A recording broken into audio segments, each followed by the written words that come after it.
આપણે આજે કુલમ્સ લો સ્ટાર્ટ કરવો છે, બટ એ પહેલાં મેં કાલે તમને એક સ્પેસ મુકાવરાવી હતી, ગોલ્ડ લિફ્ટ ઇલેક્ટ્રોસ્કોપ. એ પહેલાં આપણે સમજી લઈએ, એટલે આગળ પછી ત્યાંથી જ વધવાનું. એટલે ગોલ્ડ લિફ્ટ ઇલેક્ટ્રોસ્કોપ, રાઈટ. અચ્છા, એમાં મેઇન એનો use it is used to measure magnitude of charge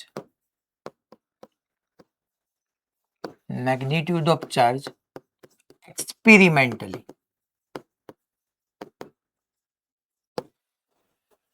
પેલા ગોલ્ડ લિફ ઇલેક્ટ્રોસ્કોપ નો યુઝ જે થવાનો છે એ શું મેઝર કરવા માટે? મેગ્નિટ્યુડ ઓફ ચાર્જ ને મેઝર કરવા માટે એનો યુઝ થવાનો છે. Magnitude of charge.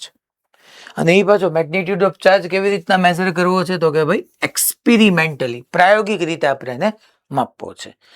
બે રીતે કહી શકો, ચાર્જનો મેગ્નિટ્યુડ એ મેઝર કરી શકાય, અથવા બે ચાર્જ વચ્ચેની કમ્પેરિઝન એ કરી શકાય. Also we can compare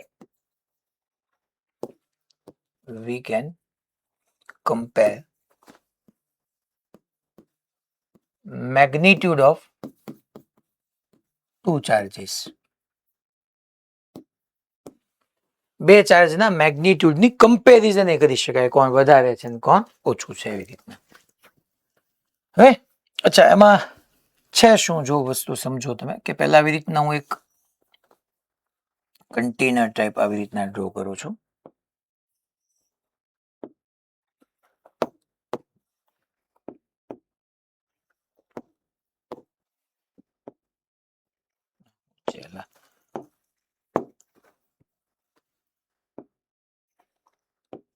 અહીંયા આવી રીતના એક આવી રીતનું આખું કન્ટેનર છે. અહીંયા હું મેટલ બોબ રાખી દઉં છું. આવી રીતના મેટલનો બોબ છે. આ મેટલ રોડ છે.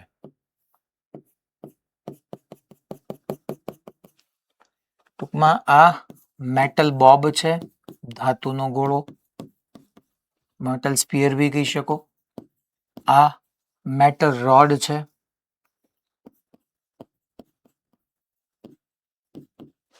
અને અહીંયા હું આવી રીતની ગોલ્ડની લીફ, ટૂંકમાં ગોલ્ડ એટલે સોનું, એવી રીતના લીફ પાતળી એવી, આવી રીતના આપણે પતરી જેવો ભાગ, આવી રીતના મેં ગોલ્ડ લીફ રાખેલી છે.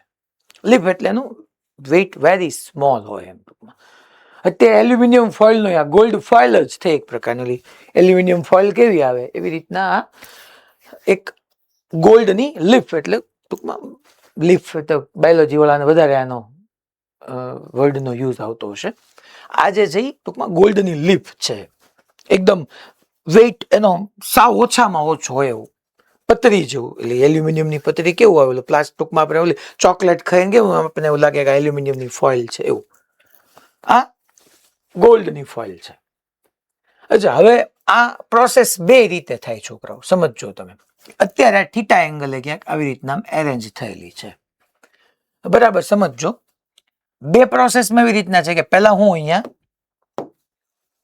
એક આવી રીતનો રોડ લાવું છું, મેટલનો રોડ, સોરી રોડ, ટૂંકમાં ચાર્જ રોડ લાવું છું. નેગેટિવલી ચાર્જ છે, 1 2 3 4 5 6 નેગેટિવલી ચાર્જ. ચલો ને પ્લાસ્ટિકનો રોડ, પ્લાસ્ટિકના ફર સાથે ફ્રિક્શન કરાવ્યું હશે અને ફ્રિક્શન ઇલેક્ટ્રિસિટીથી પ્લાસ્ટિકનો રોડ નેગેટિવલી ચાર્જ થયો હશે. અહીંયા મેં સાવ નજીક લાવ્યો એટલે તમને ખબર છે ઇન્ડક્શન થશે, કે નેગેટિવ ચાર્જ ઓલા મેટલમાંથી પોઝિટિવને એટ્રેક્ટ કરશે. બટ એ કેવી રીતના થશે તમે સમજજો, કે આ મેટલનો બોબ છે, અહીંયા ક્યાંક મેટલનો રોડ છે. મેટલ એટલે કંડક્ટર, એની અંદર ઇલેક્ટ્રોન્સ ફ્રી ટુ મૂવ હોય, તો આ ઇલેક્ટ્રોન અહીંથી પોઝિટિવ ચાર્જીસને પુલ કરશે અને જઈ ક્યાં શકશે? તો કે મેટલની બાઉન્ડ્રી, મેટલ બોબની બાઉન્ડ્રી સુધી દૂરમાં દૂર જઈ શકશે. એની પછીથી તો એર આવી જાય છે, ને એર એ ઇન્સ્યુલેટર છે. એ એર જે છે ઇલેક્ટ્રોનને એવી રીતના ઇઝીલી કન્ડક્ટ નથી થવા દેતી. તો અહીંયા શું થશે એ તમે બરાબર સમજો આઈડિયલી કે આ ગોલ્ડ લીફ જે ગોલ્ડ લીફ ફોઇલ છે યા ગોલ્ડ લીફ છે આના ઉપરથી શું થશે છોકરાઓ કે અહીંયા 1 2 3 4 5 6 6 ઇલેક્ટ્રોન છે ને તો ઈ શું કરશે કે 6 પ્રોટોન જે છે એને પોતાની તરફ પુલ કરશે યા બીજી લેંગ્વેજમાં તમે કહો તો આ 6 ઇલેક્ટ્રોન અહીંથી 6 ઇલેક્ટ્રોનને શું કરશે તો કે રિપેલ કરશે એટલે 6 ઇલેક્ટ્રોન અહીંયા ક્યાંક એકબીજા સાથે આવી રીતના એરેન્જ થશે આમ થશે આમ અહીંયા ક્યાંક ઇલેક્ટ્રોન આવી ગયા આવી રીતના ઇલેક્ટ્રોન અહીંયા એરેન્જ થયા 1 2 3 1 2 3 એકબીજાને છોકરાઓ ડેફિનેટલી રિપેલ કરે એટલે બંને વચ્ચેનો એંગલ થીટા ચેન્જ થઈને થીટા ડેશ થઈ ગયો સિવાય ઇલેક્ટ્રોન ન્યા આવ્યા ક્યાંથી આવ્યા છે આ મેટલ બોબમાંથી જ આવ્યા છે મેટલ બોબ મેટલ રોડ માની લો અહીંયા કારણ કે જે ફ્રી ટુ મૂવ કોણ છે તો કે ફ્રી ટુ મૂવ તો સર ઇલેક્ટ્રોન છે એટલે તમે સમજી લો કે અહીંયા છોકરાઓ આ પ્લાસ્ટિકનો રોડ રાખ્યો એટલે મેટલની અંદર જે ઇલેક્ટ્રોન હતા ને ઇલેક્ટ્રોન ને આ ઇલેક્ટ્રોન રિપેલ કરેલા નીચે આવી ગયો તો અહીંયા મેટલ બોબની અંદર ઇલેક્ટ્રોન ડેફિશિયન્સી ઝોન ક્રિએટ થઈ ગયો ધેટ મીન્સ કે અહીંયા બધી જગ્યાએ પોઝિટિવ ચાર્જ આવી ગયા 1 2 3 4 5 6 યસ આવી રીતના આપણે કહી શકીએ પોઝિટિવ ચાર્જ આવી ગયો તો જુઓ તો હવે આ પહેલા જે ફોઇલ હતી છોકરાઓ ગોલ્ડ લીફ ઈ થીટા એંગલે હતી હવે થીટા ડેશ એંગલે ગઈ તો એનો એંગલ કેટલો ચેન્જ થયો પહેલા કેટલા એંગલે એરેન્જ થયેલી હતી પછી કેટલા એંગલે ગઈ એના ઉપરથી આપણે ડિસાઇડ કરી શકીએ કે એનો મેગ્નિટ્યુડ કેટલો હતો હવે બસ આટલી જ ડિટેલમાં જવાનું છે આપણે ઈ આખી પ્રોસેસમાંથી પાસ નથી થવાનું હવે કુલમ્સ લો ભણશું એટલે તમને આઈડિયા આવશે તે પણ કહેવાનો મિનિંગ એ છે કે હું અહીંયા નેગેટિવલી ચાર્જ પ્લાસ્ટિકનો રોડ લાવ્યો એને આ મેટલ બોબની અંદરના ઇલેક્ટ્રોનને રિપેલ કર્યા એટલે ઇલેક્ટ્રોન નીચે આવી ગયા તો અહીંયા પોઝિટિવલી ચાર્જ બની ગયું અને ધેટ્સ વાય શું થયું છોકરાઓ તો કે આ જે બંને લીફ થીટા એંગલ હતી એકબીજાને રિપેલ કર્યું એટલે એંગલ ચેન્જ થયો તો પહેલા થીટા હતી પછી થીટા ડેશ થઈ તો ખરેખર કેટલું ફોર્સ લાગ્યું ને એ ફોર્સને એકોર્ડિંગ જે મેગ્નિટ્યુડ મેઝર થાય ને આ મેગ્નિટ્યુડ હોય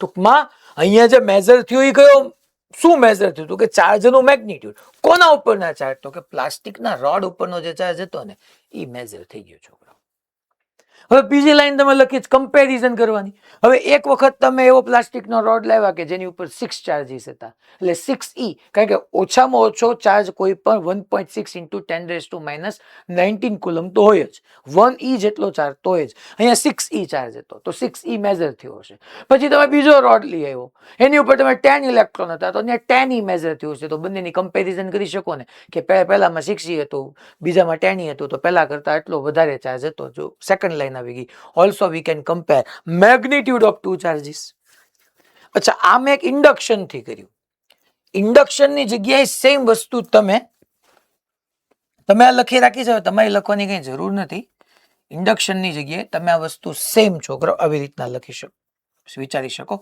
કે અગેન હું એક આવી રીતનો ગ્લાસનો રોડ લાવ્યો હું એક ગ્લાસનો રોડ લેવો પોઝિટિવલી ચાર્જ રોડ એ પોઝિટિવલી ચાર્જ રોડ આના કોન્ટેક્ટમાં લઈ આવ્યો બોબના કોન્ટેક્ટમાં લઈ આવ્યો એટલે ચાર્જિંગ બાય કન્ડક્શન આપણે ચાર્જિંગ તો કેટલી બધી રીતે ભણ્યા છીએ તો આની પહેલા મેં ભણાવ્યું ચાર્જિંગ બાય ઇન્ડક્શન કે ભાઈ નેગેટિવલી ચાર્જ પ્લાસ્ટિકનો રોડ હતો અહીંયા ક્યાંય ચાર્જ નહોતા રિપેલ કર્યા ને પછી છોકરાઓ ખરેખર ઇલેક્ટ્રોન રિપેલ કર્યા એટલે ઇલેક્ટ્રોન નીચે આવી ગયા હવે અહીંયા ચાર્જિંગ બાય કન્ડક્શન આમે તમે કરી શકો કે પ્લાસ્ટિકનો રોડ લાવ્યો એટલે થવાનું શું તો કે ભાઈ અહીંથી બેઝિકલી આવું કંઈક થવાનું છે ચાલો આપણે અહીંયા સમજીએ કે અહીંયા તમારી પાસે આવી રીતનો પ્લાસ્ટિકનો રોડ હતો આમ હતું હવે તો કે અહીંયા જેવા તમારી પાસે આ ચાર્જીસ આવ્યા પોઝિટિવ ચાર્જ આવ્યા એટલે એ અહીંથી ટ્રાન્સફર થયા અહીંયા પોઝિટિવ પોઝિટિવ પોઝિટિવ પોઝિટિવ એકબીજાને શું કરે પહેલા અહીંયા ગયા 1 2 3 4 5 6 અહીંયા ગયા પણ છોકરાઓ હજી નીચે તો કંડક્ટર છે જ metal road itself a conductor તો કંડક્ટર તો છે જ એટલે અહીંયા નહીં રહે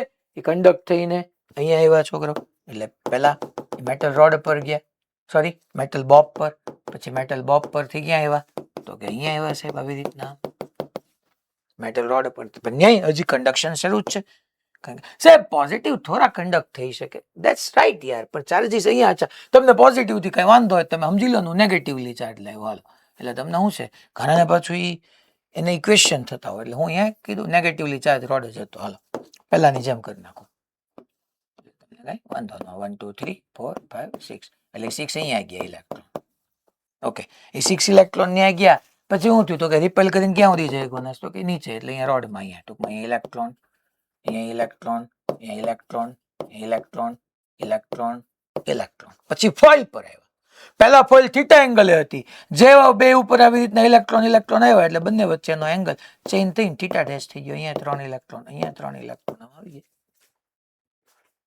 કેટલા દૂર ગયા એના ઉપરથી આપણે જે ચાર્જ છે એના મેગ્નિટ્યુડ ને મેઝર કરી શકીએ ટૂંકમાં છોકરાઓ આ જે છે એ તમારું ગોલ્ડ લીફ ઇલેક્ટ્રોસ્કોપ છે અને આપણે શું કહીએ છીએ ગોલ્ડ લીફ ઇલેક્ટ્રોસ્કોપ હવે જો કે એલ્યુમિનિયમ લીફ ઇલેક્ટ્રોસ્કોપ બી બની ગયા પણ આ સૌથી જૂનું છે જેમાં આપણે ગોલ્ડ લીફનો યુઝ કરતા હતા હવે આપણે છોકરો કુલમ્સ લો ની અંદર આવી બાય ઇન્ડક્શન ભણ્યા બાય કન્ડક્શન બી બની ગયા બધી રીતે આપણે આ વસ્તુને સમજી ગયા હવે કુલમ્સ લો લઈએ ચાલો હવે બધી એપ્લિકેશન બેઝ આપણું ડિસ્કશન શરૂ થશે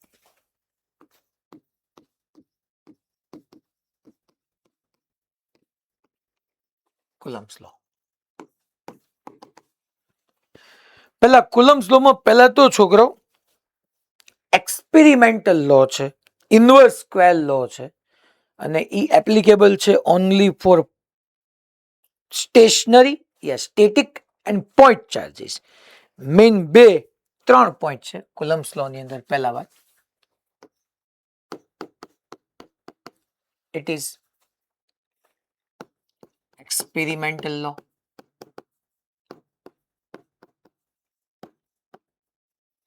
it is experimental law second it is inverse square law ટૂંકમાં આનું કઈ પ્રૂફ નથી એક્સપેરિમેન્ટ કરતા ગયા ને ખબર પડતી ગઈ એમ કહેવાનો મિનિંગ એમ છે third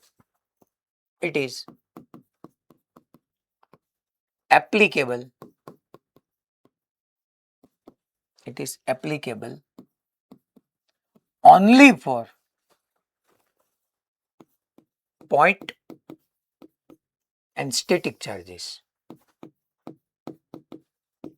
point and static charges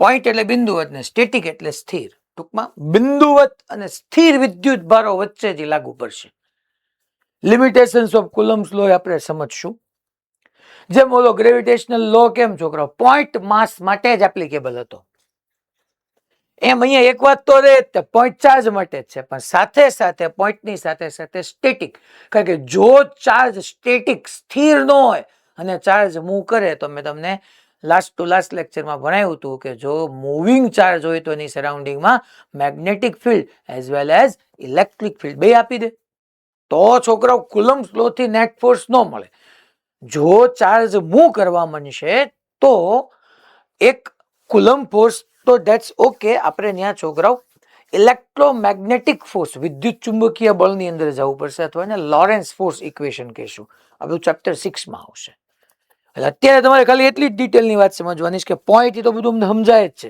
gravitation જેવું જ છે સ્ટેટિક એટલા માટે કારણ કે જો ચાર્જ મૂવ કરવા માંડે તો હજી એક મેગ્નેટિક ફિલ્ડ અને મેગ્નેટિક ફોર્સ બી આવી જાય that's why it is applicable only for point and static charges ચલો કઈ રીતના તો અહીંયા એક આ છોકરાઓ Q1 નામનો પોઈન્ટ ચાર્જ છે અહીંયા એક આ Q2 નામનો પોઈન્ટ ચાર્જ છે અચ્છા બંને એકબીજાથી r જેટલા ડિસ્ટન્સ પર છે તો આ બધું એક્સપેરિમેન્ટલી ખબર પડ્યું Q1 એ પોઈન્ટ ચાર્જ Q2 એ પોઈન્ટ ચાર્જ આ બધું એક્સપેરિમેન્ટલી ખબર પડી બાય એક્સપેરિમેન્ટ આપણે એવું કહી શકીએ છીએ by experiment we can say that કે આ બંને વચ્ચે ફોર્સ લાગે છે એ ફોર્સ જે છે ને એ બંને ચાર્જના જે મેગ્નિટ્યુડ છે ને એના મલ્ટિપ્લિકેશન ને ડાયરેક્ટલી પ્રોપોર્શનલ છે જે ફોર્સ છે એ બંને ચાર્જના મેગ્નિટ્યુડના મલ્ટિપ્લિકેશન ને ડાયરેક્ટલી પ્રોપોર્શનલ છે અને બંને ચાર્જ વચ્ચેનું જે ડિસ્ટન્સ છે ને એના સ્ક્વેર ને ઇન્વર્સલી પ્રોપોર્શનલ છે આવું કઈ રીતે ખબર પડી? ઇન્વર્સ સ્ક્વેર લો તો પેલા મેં કહી જ દીધું, એક્સપેરિમેન્ટલી ખબર પડી. અને જેવું હું પ્રપોર્શનાલિટીને રિમૂવ કરું એટલે અહીંયા આવશે પહેલા તો f is directly proportional two q1 q2 by r square. F is directly proportional to q1 q2 by r square, and if we remove this proportionality તો એક proportionality constant k આવી જાય છે, that is q1 q2 by r square. F is equal to થઈ ગયું k q1 q2 by r square.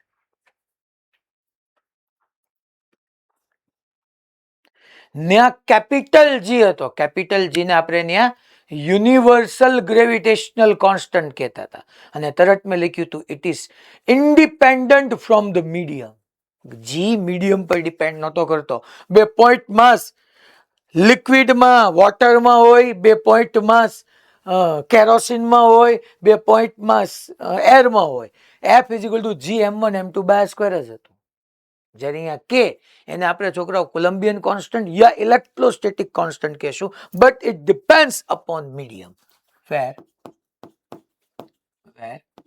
k is electrostatic constant, electrostatic યા તમે એને કોલમ્બિયન કહી શકો છો, electrostatic constant, and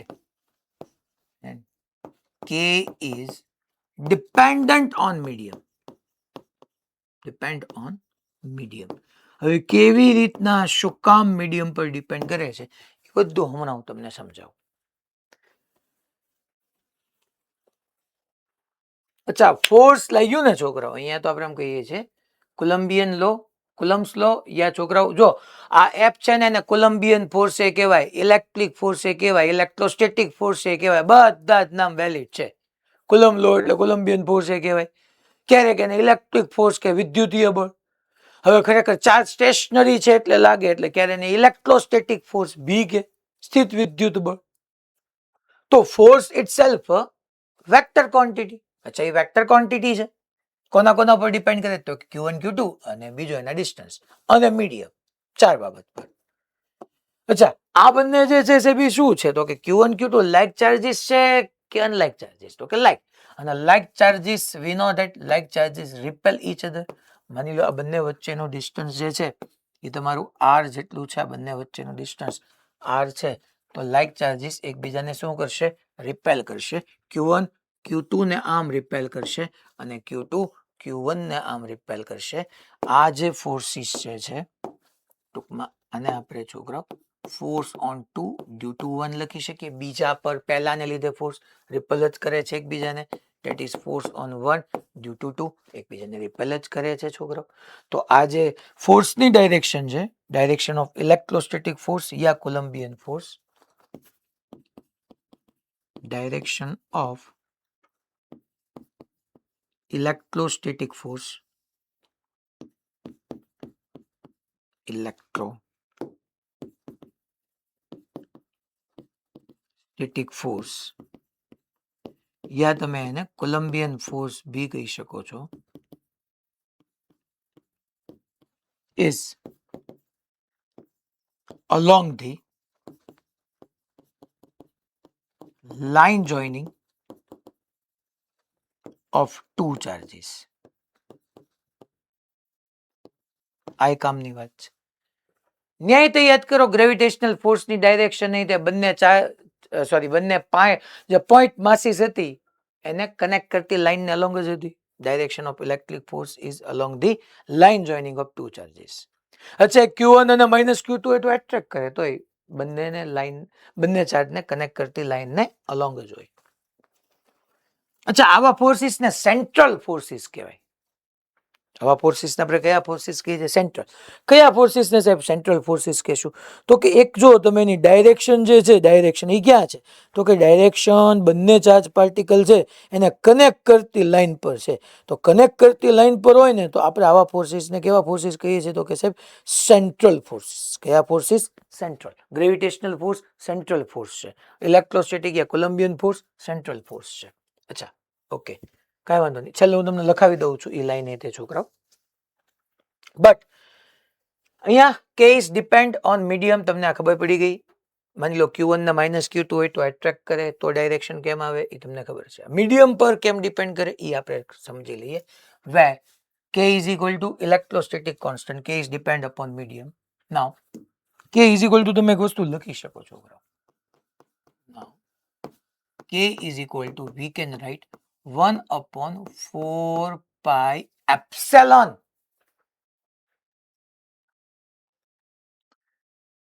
1/4 pi epsilon.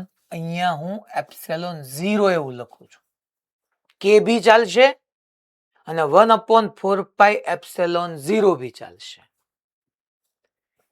Value કે ની જે છે એ એક્સપેરિમેન્ટલ વેલ્યુ જે છે કે ની એક્સપેરિમેન્ટલ વેલ્યુ કેમ capital G 6.67 into 10⁻11 newton metre square પર kg સ્ક્વેર હતો, એમ કે ની એક્સપેરિમેન્ટલ વેલ્યુ જે આવે છે ને છોકરાઓ, કે ની experimental value that is 9 into 10⁹. અચ્છા, અહીંથી તમે કે ને સબ્જેક્ટ કરો તો ન્યૂટન ઇન્ટુ મીટર સ્ક્વેર પર કુલમ સ્ક્વેર ને, કારણ કે ચાર્જનો યુનિટ કુલમ થાય છે. તો ન્યૂટન ઇન્ટુ મીટર સ્ક્વેર પર કુલમ સ્ક્વેર છોકરાઓ આ SI યુનિટ થઈ ગયો. CGS માં કે નું વેલ્યુ 1 CGS થઈ છે. કઈ રીતના હમણાં હું પ્રૂવ કરી દઉં છું. કે ની value K is equal to 1/4 pi epsilon 0 મુકાય છે. કે ની વેલ્યુ 9 into 10⁹. અચ્છા, આ બધાને યાદ રાખવાની છે છોકરાઓ. વેર epsilon 0 is equal to that is the 8.85. અચ્છા, એની વેલ્યુ પછી લખું. એપ્સિલોન 0 ને આપણે કહીએ છીએ શું જોજો, ન્યૂટન મીટર સ્ક્વેર પર કુલમ સ્ક્વેર, અને એપ્સિલોન 0 ને આપણે કહીએ છીએ where epsilon 0 is known as permittivity of free space. Epsilon 0 ને, અચ્છા એ શું સર, આ બધું શું આવે છે હમણાં જ તમને સમજાવું. પહેલા આને આપણે લખી નાખીએ. permittivity of free space. permittivity of free space. Epsilon 0 is known as permittivity of free space. અચ્છા, એની વેલ્યુ કેટલી, તો એ તો તમને બીજું આમે યાદ રહી જાય ને છોકરાઓ. 1/4 pi K કરો તમે epsilon 0 is equal to 1 free space. Free space કહી શકો યા તમે વેક્યુમે કહી શકો છોકરાઓ, જે કયો એપ્સિલોન 0 તમે સબ્જેક્ટ કરો તો 1/4 pi K આવે, અને K ની વેલ્યુ તમે પુટ કરીને અહીંયા એપ્સિલોન 0 ફાઇન્ડ કરવા જશો ને તો એ આવશે 8.85 into 10⁻12. આ બી યાદ રાખવી પડશે. 8.85 into 10⁻12. અચ્છા, આના કરતા યુનિટ ઉલટો આવશે. that is coulomb square upon Newton into meter square. યા તમે યાદ આમ સમજતા જજો. કે ની જગ્યાએ તમે 1/4 pi epsilon 0 મૂકો અને એપ્સિલોન 0 ને સબ્જેક્ટ કરો તો ઉપર કુલમ સ્ક્વેર આવે, ડિનોમિનેટરમાં ન્યૂટન ઇન્ટુ મીટર સ્ક્વેર આવે. આ તમારો SI યુનિટ થયો છોકરો. આ SI યુનિટ આને આપણે કહીએ છીએ. અચ્છા, અને આની ઉપરથી આપણે એનો CGS યુનિટ કેવો હોય તો epsilon 0 is equal to 1/4 pi થાય, એ CGS યુનિટ થશે. Epsilon 0 is equal to 1/4 pi A CGS unit થશે. અને K is equal to 1 CGS કેમ આવ્યો એનો પ્રૂફ તમને મળી ગયું. જો છોકરા, K is equal to 1/4 pi epsilon 0, તો 4 itself constant, pi itself constant. Epsilon 0 નો SI યુનિટ 1/4 pi થાય, તો 4 pi કેન્સલ થઈ ગયું એટલે 1 CGS આવી ગયું. જે મેં તમને કીધું હતું કે K નો CGS માં યુનિટ 1 કઈ રીતના થાય એ પ્રૂવ કરી દઈશ. છે બધું શું હાલે છે, મીડિયમ કેમ આવશે, હવે હું તમને બધું જ વસ્તુ સમજાવું. પહેલા હું મીડિયમ સમજાવું કઈ રીતના થાય. એટલી વાત તમને ખબર પડી ગઈ કે ભાઈ ફોર્સિસ જે છે, અચ્છા કન્ઝર્વેટિવ ફોર્સ છે એ બી હું તમને હમણાં પ્રૂવ કરી દઉં કે આ કન્ઝર્વેટિવ ફોર્સ શા માટે છે. ઈ સેન્ટ્રલ ફોર્સિસ વાળી વાત તમને હમણાં સમજાવી દઉં. પણ પહેલા why this Coulombian force depend on medium. એ આપણે સમજીએ પહેલા. આ બે વેલ્યુ યાદ રાખી લેજો. k is equal to 9 into 10⁻9 થાય અને epsilon 0 is equal to 8.85 into 10⁻12 થાય. એપ્સિલોન 0 ને પરમિટિવિટી ઓફ ફ્રી સ્પેસ કહેવાય. પરમિટિવિટી ઓફ ફ્રી સ્પેસ કહેવાય. How? Sorry, why? k depends upon medium. Why? K depends upon medium. હવે હું તમને એમ કહું છું છોકરા, આવી રીતના બરાબર સમજજો. બે પોઈન્ટ ચાર્જીસ હતા. Q1 થી આ ડિસ્ટન્સ પર વયો ગયો તો ત્યાં Q2 આવ્યું. ટોટલ સેપરેશન R હતું. અચ્છા, લાઇક ચાર્જીસ છે તો એકબીજાને રિપેલ કરતા હતા. આમ રિપેલ કરે, આમ રિપેલ કરે. આ ફોર્સ કોને કોના પર લગાડ્યું? Q1 એ Q2 પર, Q2 એ Q1 પર. એ ફોર્સ કેમ લાગે તમને આમને સમજાઈ જાય. Q1 ચાર્જ છે, ચાર્જ. ચાર્જ એની સરાઉન્ડિંગમાં શું હોય? Electric field. Q1 ના ઇલેક્ટ્રિક ફિલ્ડમાં કોણ આવ્યો? Q2. તો એના પર ફોર્સ લાગે ને. આપણે શું કીધું કે ભાઈ ફોર્સ ક્યારે લાગશે? તો કે ચાર્જ પોતે જે ફિલ્ડ ક્રિએટ કરે ને બહારથી એને જે ફિલ્ડ મળે, પોતે જે ફિલ્ડ ક્રિએટ કરતો ને એ જ ફિલ્ડ એને બહારથી મળે તેના ઉપર ફોર્સ લાગે. Q1 ચાર્જ છે, પોતે ઇલેક્ટ્રિક ફિલ્ડ પ્રોડ્યુસ કર્યું અને Q2 નું ઇલેક્ટ્રિક ફિલ્ડ એના માટે એક્સટર્નલ ઇલેક્ટ્રિક ફિલ્ડ તરીકે કામ કર્યું તો ફોર્સ લાગ્યું. અચ્છા, એની ડાયરેક્શન તમે જોઈ લીધી, બંનેને કનેક્ટ કરતી લાઈનને હલાવો. હું છોકરો અહીંયા એક ઇન્સ્યુલેટરી નો સ્ફિયર, ટૂંકમાં નોન કન્ડક્ટિંગ સ્ફિયર મૂકું છું. આવી રીતે એક નોન કન્ડક્ટિંગ મેં સ્ફિયર લીધો છે. પેલા સમજી લેજો, લખજો પછી, કારણ કે નહીં તો તમે આમાં થોડાક અટવાશો લખવાની અંદર. આ છે તમારો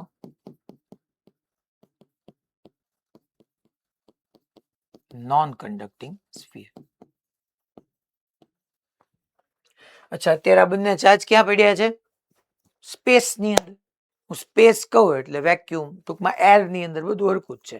એર કયો, સ્પેસ કયો, વેક્યુમ કયો, ત્યાં પડ્યા હતા. અચ્છા, હવે મને આન્સર તમારામાંથી જોઈએ છે. તમારામાંથી મને આન્સર જોઈએ છે. માની લો છોકરાઓ Q1 ચાર્જ હોય અને એની સરાઉન્ડિંગમાં હું મેટલનો સ્ફિયર લાવું તો શું થાય? મેં તમને લાસ્ટ લેક્ચરમાં ભણાવ્યું. થોડીક થિયરી વાંચેલી આપણે બેઠા તો હોવા જોઈએ, એટલે મને ખબર એ પડે ને કે તમે વાંચ્યું કેટલું છે એમ. શું થાય જેવો હું Q1 પોઈન્ટ ચાર્જની નજીકમાં એક મેટલનો સ્ફિયર લાવું? આ મેટલ સ્ફિયર છે. જો પાના ફેરવા માંડ્યો તો શું થાય એમ આપણે શું કેવું? આમાં મને જવાબ આપશે મોડાસામાંથી. શું થશે? ચલો તો જો Q1 એ પોઝિટિવ હોય તો મેટલના Q1 પાસે નેગેટિવ ચાર્જ ભેગો થાય. જો Q1 એ નેગેટિવ હોય તો મેટલ પાસે પોઝિટિવ ચાર્જ ભેગો થાય. ઓકે, આ પ્રોસેસનું નામ શું બેન?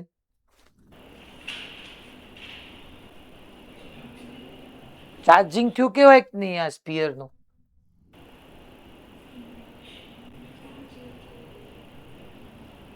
ચાર્જિંગ થયું કેવાય કે ન કહેવાય? અચ્છા, કહેવાય. ચાર્જિંગની ડેફિનેશન શું હતી બેન? જો યાદ હોય ને, by adding or removing of electron we can charge the body. પહેલા ન્યુટ્રલ હતું બેન, હું અહીંયા પોઝિટિવ ચાર્જ લાવ્યો તેની ઉપર ચાર્જ આવી ગયો. હવે માની લો બે પાર્ટમાં કટ કરી નાખતો તો યાદ કરો તો એક નેગેટિવલી ચાર્જ બની ગયો, એક પોઝિટિવલી ચાર્જ બની ગયો. Charging, charging by induction. તરત ચાર્જિંગ થતું હોય એટલે તમને ન્યાય એની મેથડ તો ક્લેરિટી હોવી જોઈએ કે આમાં અડાયરું એટલે ચાર્જિંગ થયું તો ચાર્જિંગ બાય કોન્ટેક્ટ. અચ્છા, આમાં મેં કઈ ટચ નથી કરાયું, અહીંયા તો અહીંથી આમ થયું ચાર્જિંગ બાય ઇન્ડક્શન. મેં બહારથી ઇલેક્ટ્રિક ફિલ્ડ આપ્યું ને ચાર્જિંગ થયું ચાર્જિંગ બાય ફિલ્ડ એમિશન. અચ્છા, મેં બંને વચ્ચે રબિંગ કર્યું, ઘસ્યું એટલે થયું ચાર્જિંગ બાય ફ્રિક્શન.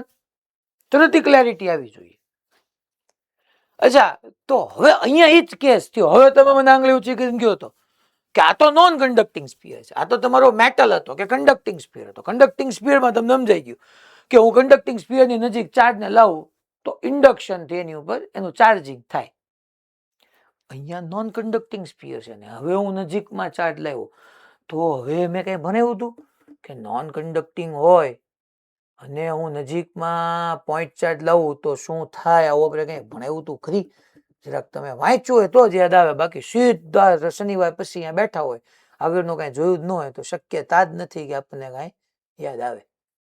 શું આપણે આમ શું કેવું તમારું, કાંઈ આપણે એવું ભણ્યા હતા?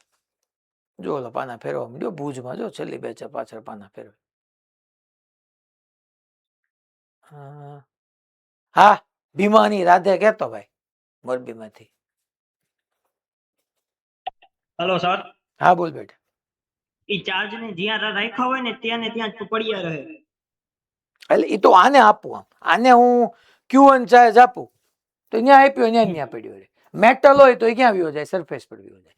પણ મારું કહેવાનું એમ છે કે આ Q1 ને કારણે અહીંયા કઈ કેમ આ Q1 ને કારણે અહીંયા નેગેટિવ આવી ગયા, અહીંયા પોઝિટિવ વી ગયા, વચ્ચેથી બે ભાગમાં કાપી નાખું તો આ હાફ સ્પીયર નેગેટિવલી ચાર્જ થઈ ગયો, આ હાફ સ્પીયર પોઝિટિવલી ચાર્જ થઈ ગયો.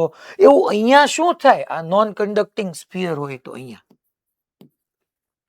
મારો પ્રશ્ન જ તું નથી સમજો. તો સાહેબ ઈ હોય અહીંયા જ રેન સાહેબ, કઈ પ્રક્રિયા જ ન થાય સાહેબ, નોન કન્ડક્ટિવ એટલે. એટલે આમાં ટૂંકમાં કઈ પ્રક્રિયા ન થાય ને, તારું કહેવાનું એમ છે. આ ક્યાં રહ્યા? અહીંયા જ રે. આમાં કઈ ઇન્ડક્શન બિન્ડક્શન થાય? આમાં કઈ એવું થાય કે આ પોઝિટિવ છે એ નેગેટિવ ને પુલ કરી લે, એવું કઈ થાય આમાં? ના. બીજું કઈ થાય આની અંદર? બીજું કઈ થાય નહીં ને? ઓકે, ઈ સિવાય કોઈ કઈ કેવું બીજું કઈ થાય? તું બોલ માં રાજકોટ ગુરુકુળ ઘડી કોઈ કામ.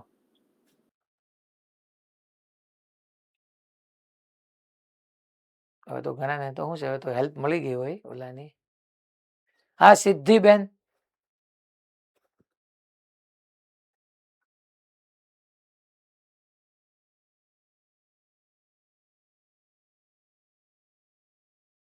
Hello sir.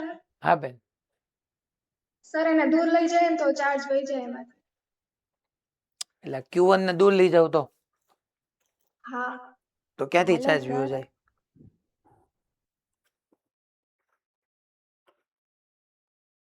એટલે આના ઉપરથી ચાર્જ વ્યો જાય. હું આની વાત કરું, તમે આનો કયો છો મને મેટલ વાળાનો કેસ કયો છો કે નોન કન્ડક્ટિંગ નો કેસ કયો છો?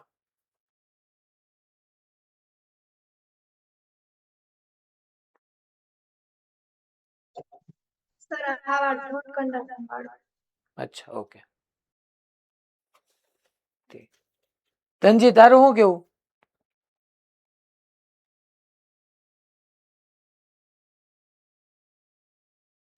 કઈ ફેર નહીં પડે સર ઠીક, કાંઈ ફેર ચાર્જમાં. ઠીક, કાંઈ ફેર નહીં પડે. ઓકે અચ્છા મોઢા છે આ ભુજ, તમે કયો તો શું કેવું? ડાયપોલ એવું ક્યાં કે ભણ્યા તો ડાયપોલ ક્રિએટ થાય એવું ક્યાં ભણ્યા હતા? આગળ જોવો તો જરાક, હાલો તો બધા પાના ફેરવો તો હવે મારે ફેરવવા પડશે. ઋત્વિકભાઈ આ બધા હોમવર્ક નથી કર્યું, આ તમે જોજો કે ઉતારા જ માર્યા છે, બાકી ખબર એની ના હોય. છેલ્લા ભણાવ્યું હતું એટમ અને નોન મેટલ ની અંદર પોલરાઇઝેશન કરીને આખો ટોપિક ભણાવ્યો હતો કે જ્યારે નોન મેટલ ની નજીક ચાર્જ લઈ જવામાં આવે ત્યારે એમાં ડાયપોલ્સ ઇન્ડ્યુસ થાય. આખે આખું યાર તમને 15-20 મિનિટ ભણાવ્યું હતું, એ એટલા માટે જ ભણાવ્યું હતું કે સમજાવી શકું. પાછા કે ચાર્જ થાય કોક કે ન થાય, કાંઈ ફેર જ ન પડે. આ પ્લસ Q1 ને આ પ્લસ Q2, આ પ્લસ Q1 અહીંથી ઇલેક્ટ્રોન ને પુલ કરે જ, but electron free to move નથી, એટલે આવી રીતના થઈ જાય માઇનસ અને પ્લસ આમ છૂટા પડી જાય એટલે ડાયપોલ બની જાય. મેં સમજાવ્યું હતું કે કોઈ પણ એટમ હોય, એટમ તો એટમમાં ન્યુક્લિયસ હોય, આ એના ઇલેક્ટ્રોન ક્લાઉડ હોય, બરાબર છે? આ આખો એટમ આપણે સમજાતા આવી રીતના ન્યુક્લિયસ ને ઇલેક્ટ્રોન ક્લાઉડ, બેયના ઇલેક્ટ્રોનનો ચાર્જ અને એના ન્યુક્લિયસ ટૂંકમાં જે પોઝિટિવ ચાર્જ છે એનો ચાર્જ બધો અહીંયા સેન્ટર પર કોન્સન્ટ્રેટ થયેલો હોય. પણ જેવો બહારથી હું અહીંયા એક પોઝિટિવ પ્લસ ક્યુ ચાર્જ લઉં ને તો આ પ્લસ ક્યુ ને રિપેલ કરે અને ઇલેક્ટ્રોનને એટ્રેક્ટ કરે. એટલે આવી રીતના આખે આખું ઇલેક્ટ્રોન ક્લાઉડ ડિસ્ટોર્ટેડ થઈ જાય. અહીંયા પ્લસ ક્યુ આવી જાય ને અહીંયા માઇનસ ક્યુ આવી રીતના ડાયપોલ બની જાય. મેં કીધેલું છે આખે આખું જો. હવે આજ પછી ન ભૂલાવવું જોઈએ. મેટલની અંદર બાર ચાર્જ રાખવાથી ઇન્ડક્શન થાય, એનું ચાર્જિંગ થાય. ચાર્જિંગ કેટલી રીતે થાય બધું મગજમાં ક્લિયર હોવું જોઈએ.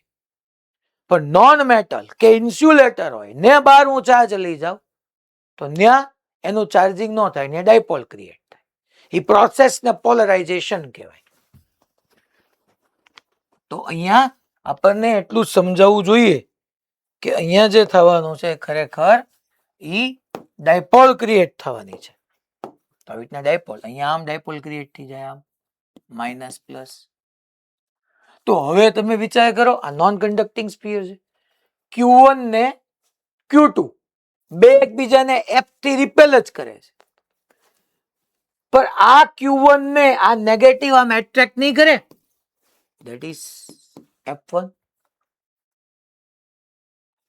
આ બધા ડાયપોલ ના નેગેટિવ આ Q2 ને આમ એટ્રેક્ટ નહીં કરે. That is F1.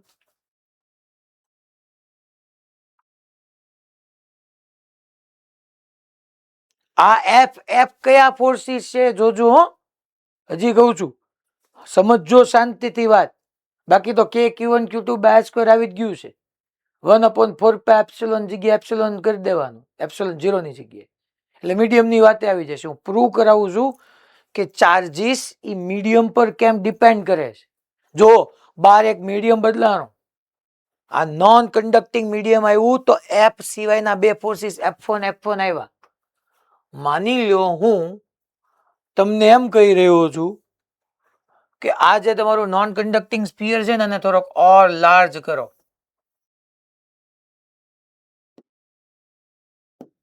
મેં એને થોડોક ઓર લાર્જ કરવાનું કીધું.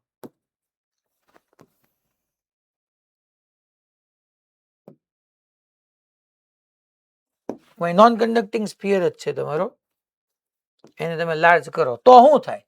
તો સાહેબ કઈ નહીં, ડાયપોલ આમ ક્રિએટ થાય. એટલે હાલવા લખવાની ના પાડું છું. તમે બધું પછી સમજાશે કેમ લખવું. માઇનસ પ્લસ તો ફોર્સિસ ચેન્જ થશે. આ થશે કારણ કે પહેલા આ ડાયપોલ એટલે ડાય એટલે બે, પોલ એટલે એક પોઝિટિવ પોલ હોય ને એક નેગેટિવ પોલ હોય એટલે ડાયપોલ થઈ ગયું. તો સાહેબ જોવો ને, પહેલા આ માઇનસ અને Q1 વચ્ચેનું ડિસ્ટન્સ, આ માઇનસ ને Q2 વચ્ચેનું ડિસ્ટન્સ જુદું હતું. હવે આ માઇનસ અને Q1 વચ્ચેનું, આ માઇનસ ને Q2 વચ્ચેનું ડિસ્ટન્સ ચેન્જ થઈ ગયું. સાહેબ ડિસ્ટન્સ ચેન્જ થઈ ગયું તો હવે ફોર્સિસ ડેફિનેટલી ચેન્જ થઈ ગયા હોય. હવે ફોર્સિસ મે બી સાહેબ આ F1 ડેશ અને આ F1 ડેશ થઈ ગયા હોય સાહેબ. ફોર્સિસ ચેન્જ થઈ ગયા. સ્ટીલ આ F ને આ F તો હરખા જ છે. કારણ કે ઈ F કોને લીધે લાગે છે? તો કે Q1 Q2 પર લગાડે છે, Q2 Q1 પર લગાડે છે. એને ક્યાં ફેર પડ્યો? નવું એક ફોર્સ એડ ઓન થતું જાય છે. જેથી કરીને નેટ ફોર્સ ચેન્જ થતું જાય છે. બાકી તો બધું રેડી જ છે. અચ્છા, હું આ નોન કન્ડક્ટિંગ સ્ફિયર છે ને થોડોક પહેલા મેં લીધો, મોટો કર્યો. હું એને એટલો બધો લાર્જ કરી નાખું છું. નોન કન્ડક્ટિંગ સ્ફિયર જે છે એને એટલો બધો મેં લાર્જ કરી નાખ્યો. આવી રીતના એટલો બધો લાર્જ કરી નાખ્યો કે ભલે આમ ઉપર તમારું ડોહી આપણે કપાઈ જાય. મેં એને ઇન્ક્રીઝ કરતા સ્ફિયરને એટલો બધો લાર્જ કરી નાખ્યો કે આ બંને ચાર્જીસ એની અંદર આવી ગયા. એટલો લાર્જ કર્યો અમે. આ તમારો નોન કન્ડક્ટિંગ સ્ફિયર થોડોક ઉપર વ્યો ગયો છે, સ્પેસ નથી એટલે જોજો.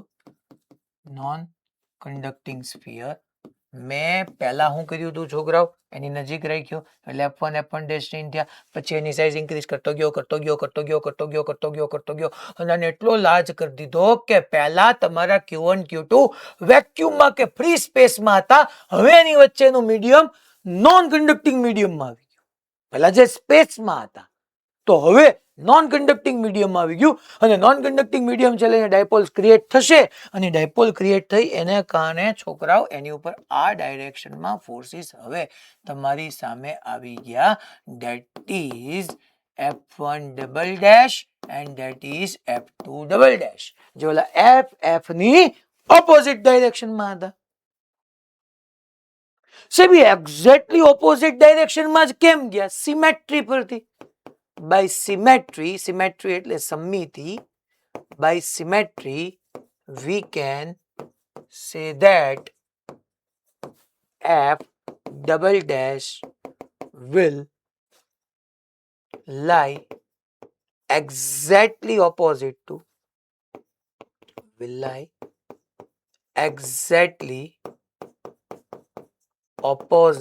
to F. મેં સ્ફિયર ને સિમેટ્રિકલી અરેન્જ કર્યો. ટૂંકમાં બંને ચાર્જ વચ્ચેનું તમે આખે આખું સમજજો. બાકી છેલ્લે તો ગોખી નાખવાનું યાર, જો ઇન્ટરેસ્ટ હોય તો. કે ખરેખર કારણ કે મને એટલા માટે બોલવું પડે છે કે તમે શનિવારનું વાંચ્યા વગર બેઠા છો એ ક્લિયર થઈ ગયું કે ડાયપોલ આપણે શું છે બધા ફોર્મ્યુલામાં જ ઇન્ટરેસ્ટ હોય તો એવી રીતના ભણી શકાય. ખાલી ફોર્મ્યુલા જ આપી દઈએ આપણે કે અહીંયા બંને વચ્ચેનું મીડિયમ ચેન્જ કરતો ગયો. મેં એવી સિમેટ્રિકલી મીડિયમને ચેન્જ કર્યું કે જેથી કરીને F1 ડબલ ડેશ ને F2 double dash exactly F ની ઓપોઝિટ જ આવ્યા. સ્ટીલ F ચેન્જ નથી થયું. F તો એનો જ છે, તો Q1 Q2 એકબીજાને રિપેલ કરે જ છે. વચ્ચે મીડિયમ ચેન્જ થઈ ગયું. પહેલા મીડિયમ તરીકે એર હતું, ટૂંકમાં પહેલા વેક્યુમ હતું. એર એવું કામ, પહેલા વેક્યુમ હતું અને પછી એવું કાંઈક મીડિયમ લઈ આવ્યો. મીડિયમ લઈ આવ્યો એટલે શું થયું? તો કે મીડિયમ નોન કન્ડક્ટિંગ હતું, ઇન્સ્યુલેટર હતું. એટલે એની અંદર ડાયપોલ ક્રિએટ થઈ. ડાયપોલને કારણે બે ઉપર ફોર્સિસ લાગવાના શરૂ થયા. મેં મીડિયમને એવું સિમેટ્રિક, એવું સંમિત બનાવ્યું કે જેથી કરીને મીડિયમને કારણે બે ઉપર જે ફોર્સ લાગે ને એ એક્ઝેક્ટલી એની ઓપોઝિટ ડાયરેક્શનમાં આવે. તો હું અહીંયા કહી શકું કે ભાઈ net force on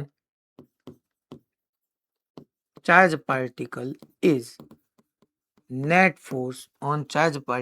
is that is F net is equal to, હું શું લખી શકું તો કે F minus F double dash. F આ જે છે એ છોકરા F1 ડબલ ડેશ કરશું. બે સેમ જ છે.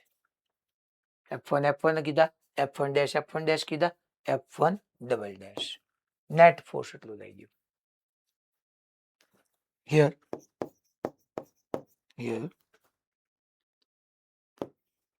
force F remain same. Here force F remain same. F નહીં ચેન્જ થાય, એ તો એ જ રહેશે. F net ચેન્જ થઈ ગયું.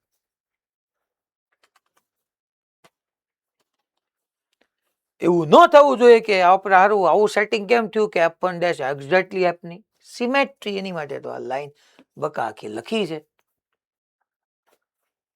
તો ટૂંકમાં ત્યાં જે ગ્રેવિટેશનલ ફિલ્ડ હતું એમાં પોઈન્ટ માસને લીધે એની આજુબાજુ ગમે હતું ત્યાં આવી રીતના ઇન્ડક્શન પોલરાઇઝેશન નહોતું થતું. બટ ચાર્જીસને કારણે મેટલની અંદર ઇન્ડક્શન થાય, બટ નોન મેટલની અંદર, ઇન્સ્યુલેટરની અંદર એના એટમમાં પોલરાઇઝેશન થઈને ડાયપોલ ક્રિએટ થાય એટલે નેટ ફોર્સ ચેન્જ થઈ જાય. ધેટ્સ વાય ગ્રેવિટેશનલ ફોર્સમાં કેપિટલ G મીડિયમ પર ડિપેન્ડ નહોતો કરતો, જ્યારે અહીંયા K મીડિયમ પર ડિપેન્ડ કરે છે. અને પોલરાઇઝેશન કાલ લાસ્ટ લેક્ચરમાં ભણાવ્યું હતું, એ પોલરાઇઝેશન કેટલું થાય છે એનું મેગ્નિટ્યુડ જ આપણને એપ્સિલોન આપે છે. પેલા તમે નોટ ડાઉન કરી લો. પરમિટિવિટી ધેટ મીન્સ કે મીડિયમ કેટલું પરમિટ કરે છે ઇલેક્ટ્રિક ફિલ્ડને ફ્લો થવા માટે, ફોર્સને એક્ઝર્ટ થવા માટે, ધેટ ઇઝ પરમિટિવિટી. હવે તમારે જે કંઈ 2 મિનિટ આપું છું, નોટ ડાઉન કરવું હોય નોટ ડાઉન કરી લો. પછી હવે મારી સાથે જ નોટ ડાઉન કરતા રહેજો. પણ આની અંદર ઘણી વખત તમને એવા પ્રશ્નો થાય કે આ સાહેબ કઈ રીતના આવ્યું, શું કામ આવ્યું, કેમ આવ્યું. હવે પાછું આપણે બધું મિકેનિકલ કામ જ થોડુંક કરવાનું છે. હા ભાઈ, થોડુંક આગળ આવીને બોલ ને બેટા, નથી સંભળાતું. શું નહીં, એનું આખું ફોર્મ્યુલા હમણાં આપું તું, ચિંતા કરમાં.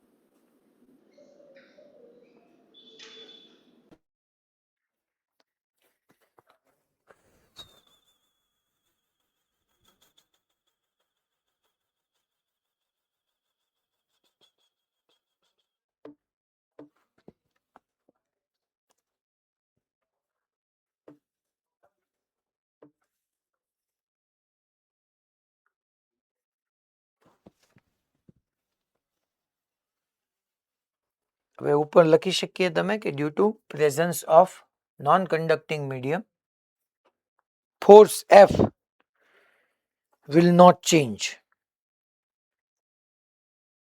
The individual forces F, yeah, force F remains same in the presence of, yeah, આને આપણે આમ લખીએ તમને યાદ રહે બીજું કઈ નહીં, due two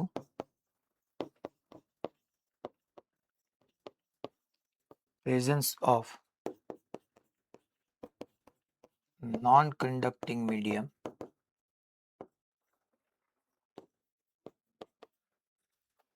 F does not change. F will not change.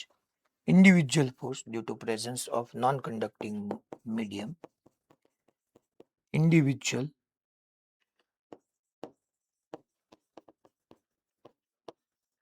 will not change.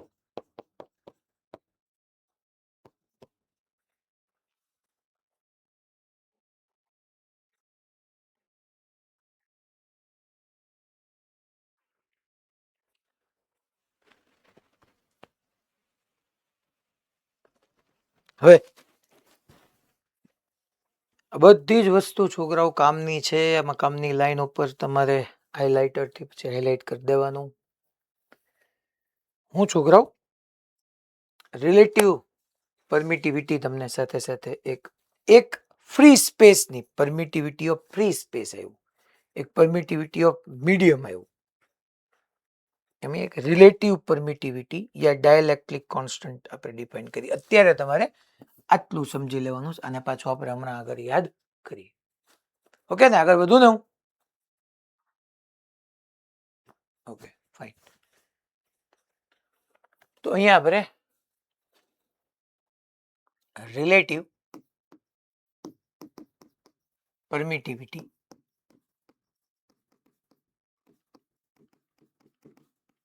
એને આપણે એપ્સિલોન આર થી ડિનોટ કરશું અને બોલવામાં ધ્યાન રાખજો. રિલેટિવ પરમિટિવિટી એપ્સિલોન આર એટલે મીડિયમની પરમિટિવિટી અપોન વેક્યુમની permittivity of medium upon permittivity of free space. ટૂંકમાં રિલેટિવ છે એટલે સમજાઈ જાય, એટલે યુનિટલેસ થઈ ગયું, આપણને સમજાઈ જાય કે આ ભાઈ યુનિટલેસ ક્વોન્ટિટી હશે, યુનિટલેસ હશે, ડાયમેન્શનલેસ હશે, યુનિટલેસ, ડાયમેન્શનલેસ. ટૂંકમાં મીડિયમની પરમિટિવિટીને તમે ફ્રી સ્પેસની પરમિટિવિટીથી ડિવાઈડ કરી નાખો એટલે તમને એપ્સિલોન આર મળી જાય. For air epsilon r is equal to 1. Air માટે છોકરાઓ એપ્સિલોન આર 1 છે અને for any medium epsilon r should be greater than or equal to 1. છોકરાઓ આ હું તમે સાહેબ લખ્યું મેં, જો પહેલા એમ કીધું એર માટે એપ્સિલોન આર 1 છે, પછી એમ લખ્યું ફોર એની મીડિયમ, એટલે એની મીડિયમમાં એર તો આવી જ ગયું હોય એટલે એર માટે તો 1 જ છે, એ સિવાયના બધા મીડિયમ માટે ગ્રેટર ધેન 1 છે એપ્સિલોન આર. સાહેબ આ એપ્સિલોન આર એટલે હું પાછું યાદ આવવું જવું જોઈએ, રિલેટિવ પરમિટિવિટી. આ that is epsilon, that is the permittivity of medium, permittivity of medium. Epsilon 0, that is permittivity of free space, permittivity of free space.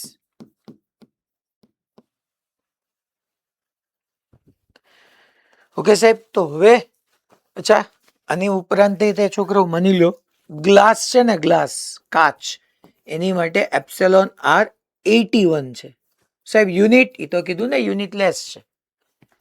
અચ્છા કોઈ મેટલ લઈ લો ને, મેટલ તો મેટલ માટે પછી એપ્સિલોન આર ઇન્ફાઇનાઇટ છે. અચ્છા એપ્સિલોન આર રિલેટિવ પરમિટિવિટી ને આપણા મોડ્યુલમાં કે થી બી ડિનોટ કર્યું છે, કેપિટલ ટૂંકમાં કે, ધેટ ઇઝ ડાયલેક્ટ્રિક કોન્સ્ટન્ટ.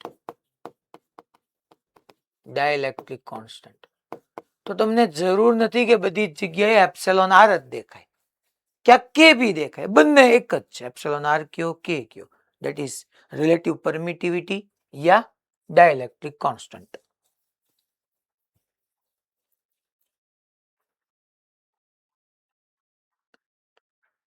अच्छा सर, तो हवे के नी वेल्यू टूंकमां sir epsilon R free space माटे 1 थाय। ओके, एप्सिलॉन 0 ની વેલ્યુ ફ્રી સ્પેસ માટે જો એપ્સિલॉन 0 ને હું અહીંયા મેં લખ્યું છે permittivity of free space yeah vacuum, any value 8.85 into 10⁻12 કાલે મને યાદ હોવી પડે, આમને એમ નહીં હાલે। હવે હું તમને એક વસ્તુ સમજાવું, જો માની લો પહેલા આપણે હેડિંગ આપી દઈએ ફ્રી સ્પેસમાં, ડિસ્કશનમાં આપણે પહેલા ફ્રી સ્પેસ લઈએ, વેક્યુમ લઈએ, અહીંયા એક Q1 ચાર્જ છે, અહીંયા એક Q2 ચાર્જ છે, બે લાઇક ચાર્જીસ છે, that is repel each other, F F repel કરે છે, unlike charges attract each other. તો કોલમ્બિયન ફોર્સ એટ્રેક્ટિવ બી હોઈ શકે ને રિપલ્સિવ બી હોઈ શકે। અચ્છા, અહીંયા મારે ફોર્સ લખવું એટલે શું લખાય, તો કે આપણે આવું સમજીએ એફ ઇઝ ઇક્વલ ટુ કે। અચ્છા, કે ની જગ્યાએ શું યાદ રાખવાનું, ખરેખર કે નથી ભાઈ, કે ની જગ્યાએ 1/4π મીડિયમ છે, 1/4π Q1 Q2 by R²। હવે મીડિયમ એપ્સિલોન નહીં સબ્જેક્ટ કરો તો ભાઈ એપ્સિલોન ને સબ્જેક્ટ કરો તો શું લખાય, 1/, સાહેબ ખરેખર હા સાચું કયું, એપ્સિલોન આવે એપ્સિલોન 0 લખવાનું, શું લખવાનું હું હમણાં ચોખવટ કરું। પહેલા તો અહીંથી તમને એટલું સમજાય ને કે epsilon that is the permittivity of medium, તો મેં મીડિયમ ની જગ્યાએ એપ્સિલોન લખ્યું, 1/4π એપ્સિલોન ની જગ્યાએ એપ્સિલોન r ઇન્ટુ એપ્સિલોન 0 લખી નાખું, Q1 Q2 by R²। અચ્છા, મીડિયમ કયું છે, મીડિયમ કયું છે, ફ્રી સ્પેસ, તો આપણને ખબર જ છે ભાઈ કે for free space epsilon r is equal to 1 છે। તો હવે આજ પછી હંમેશા તમને ખબર પડી કે આ બે ચાર્જ પાર્ટિકલ જે છે, બે પોઈન્ટ ચાર્જીસ છે, એ ક્યાં પડ્યા છે, તો કે ભાઈ વેક્યુમમાં પડ્યા છે, ફ્રી સ્પેસમાં પડ્યા છે, ફોર્મ્યુલા લખી નાખવાની 1/4πε0 Q1 Q2 by R²। But really 1/4πε0 નો આવે, ખરેખર મીડિયમ હોય એટલે મારે 1/4πε કરવું પડે, અને એપ્સિલોન ની જગ્યાએ એપ્સિલોન 0 એપ્સિલોન r મૂકવાનું, ફ્રી સ્પેસ માટે એપ્સિલોન r 1 છે, એ મેં 1 મૂક્યું એટલે ફોર્મ્યુલા આવી ગયું। પણ આ જ બંને ચાર્જીસ ને in any other medium in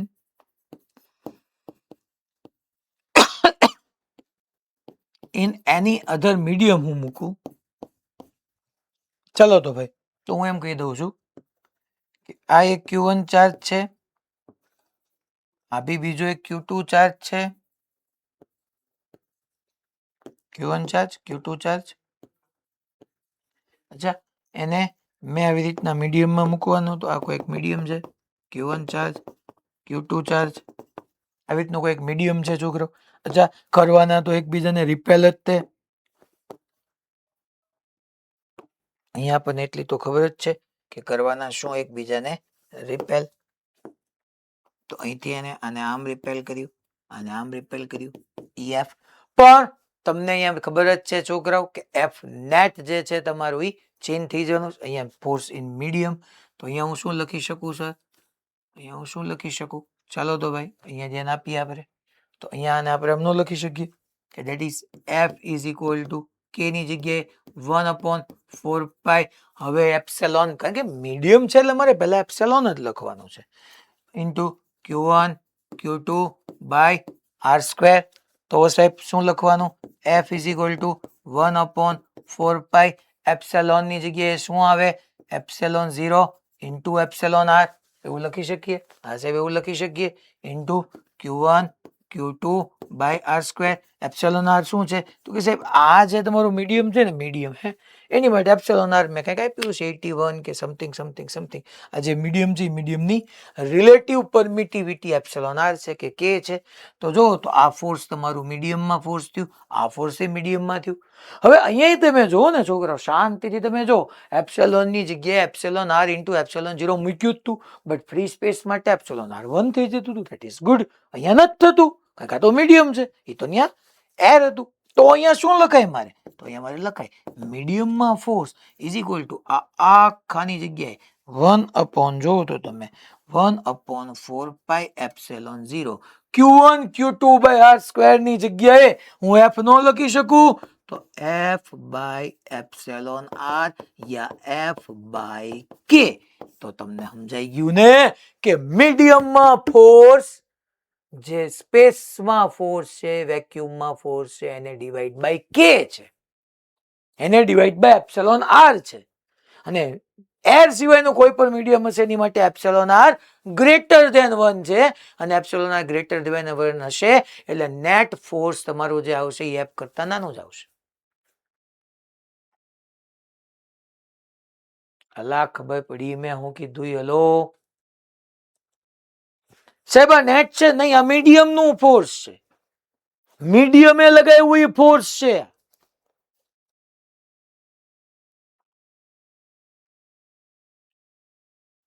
કયું? આ મીડિયમે જે લગાવ્યું. F1 dash F1 F1 F1 F1 dash F1 dash F1 double dash F2 double dash એવી હાલે. હા, પર ઈ ડાયપોલ માટે, ડાયપોલમાં છે તો ચાર્જીસ જ તે ને. તો મીડિયમમાં ફોર્સ જે સ્પેસમાં છે એને ડિવાઈડ બાય એપ્સિલોન આર થઈ જાય. અને આના ઉપરથી તમારે નેટ ફોર્સ, હવે આગળનું ફોર્મ્યુલા યાદ કરો, F net is equal to F minus F1 double dash. F1 double dash કોનું ફોર્સ હતું? ઇન શોર્ટ આ F1 ડબલ ડેશ કોનું ફોર્સ હતું?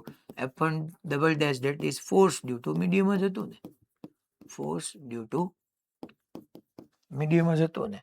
તો તમે અહીંથી આમ ન કહી શકો છોકરાઓ કે મીડિયમમાં ફોર્સ, હવે બરાબર છે, F net is equal two, તમને ખબર જ છે છોકરાઓ કે એફ નેટ ઈ આપણે લખી શકીએ એફ બાય કે, અને બીજું લખી શકીએ એફ માઇનસ એફ એમ, ટૂંકમાં મીડિયમ નો ફોર્સ. ટૂંકમાં હું અહીંયા પહેલા આમ લખી નાખું કે F net is equal to F minus F M. તમને ખબર જ છે કે due to presence of that medium આ ફોર્સ જે છે એ કેટલું થઈ જાય છે? તો કે એફ એમ બાય કે.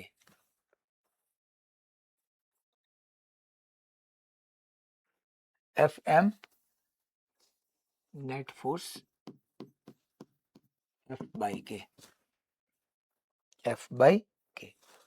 તો અહીંથી છોકરાઓ આપણે F minus F by k is equal to, હું એફ એમ લખી નાખું તો medium F M is equal to F into 1 minus 1 upon કે.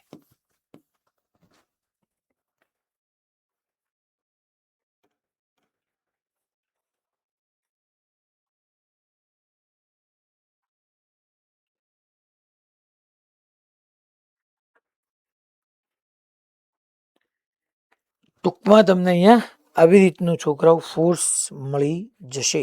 F M is equal to મેં કીધું છે F into F minus F is equal to, sorry, F into 1 minus 1 upon કે.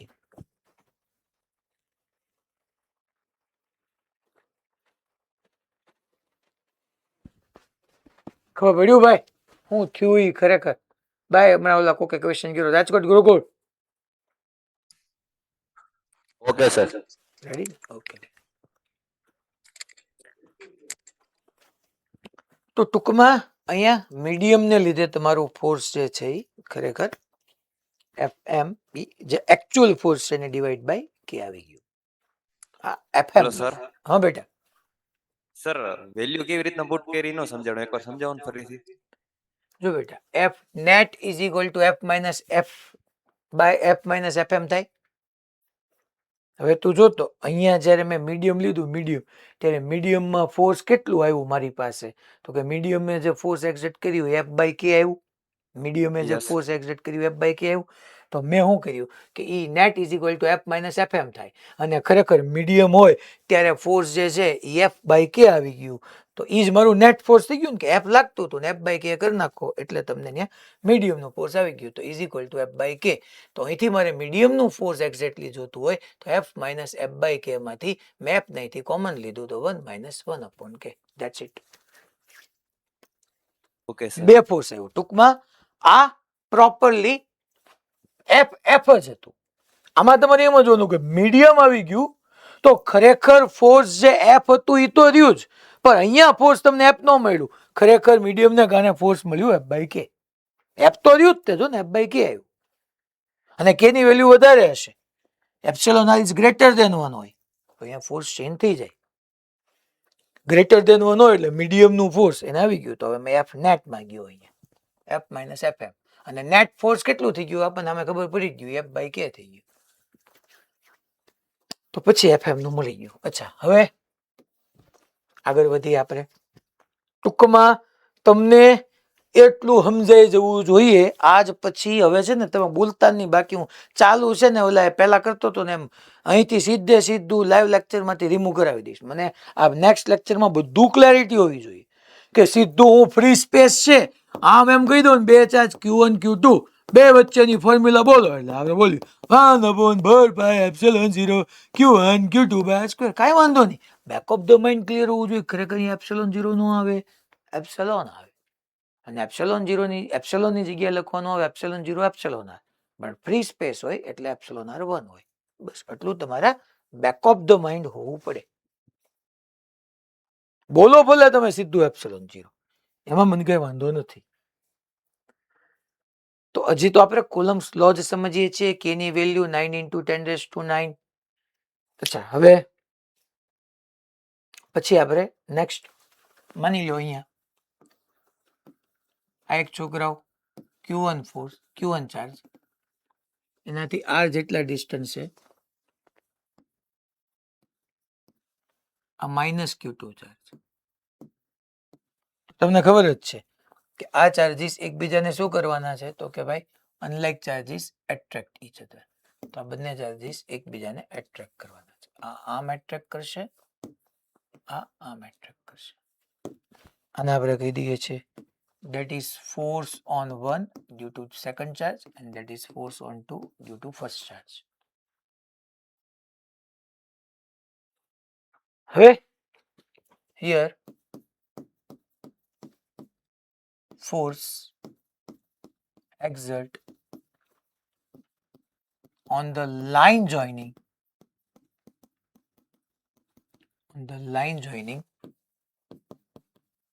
of two charges.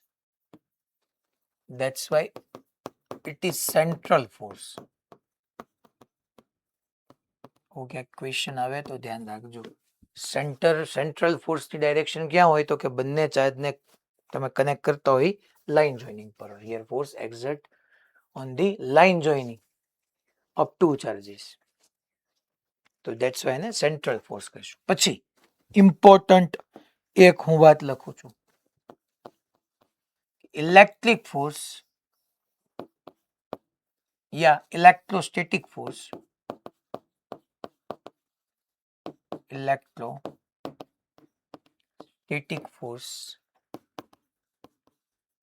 is the conservative in nature, is the conservative force.